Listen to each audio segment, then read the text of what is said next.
Kisah Syekh Ibrahim Al-Matloobi bangkitkan jenazah kedua orang tuanya dari alam kubur. Karena hal ini,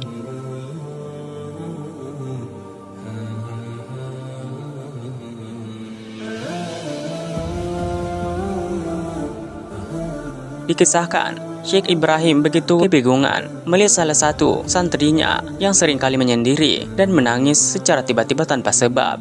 Padahal santrinya ini ia kenal begitu istiqomah dan sangat alim. Ketika ditanya mengapa santri itu menangis, akan tetapi santri itu tidak pernah mengungkapkannya. Hingga pernah pada suatu ketika Syekh Ibrahim kembali menemui santrinya ini dalam keadaan yang sama. Dan Syekh Ibrahim pun memberikan pertanyaan yang sama. Namun kali ini si santri memberikan jawaban dan mengungkapkan apa yang telah membuat ia selama ini terus menangis. Si santri ini menceritakan ketika kedua orang tuanya masih hidup, ia begitu durhaka kepada mereka. Dan ketika ia mulai berubah, sayangnya kedua orang tuanya telah tiada. Itulah yang menjadi penyesalan terberat di dalam hidupnya. Karena hal itu semua yang membuat ia setiap harinya menangis.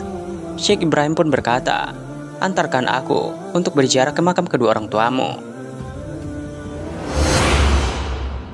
Setelah mereka sampai di makam itu dan sesudah membersihkan makam, membaca Al-Quran dan mendoakan mereka, tiba-tiba Syekh Ibrahim berkata, "Wahai kedua orang tua santriku, keluarlah sebentar, lihatlah anakmu kini, dia tidak seperti dulu lagi."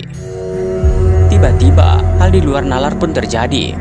Makam itu terbuka, kedua jenazah orang tua si santri itu keluar dari alam kubur, lalu berbicara layaknya seperti orang hidup. "Kami mengetahui itu sebab kami di sini ditempatkan di sisi yang terbaik bagi Allah, dikarenakan berkat doa dan amalan dari anak kami ini," ucap kedua orang tuanya tersebut. Lalu kembali masuk ke dalam kubur dan kubur itu tertutup kembali. Masya Allah.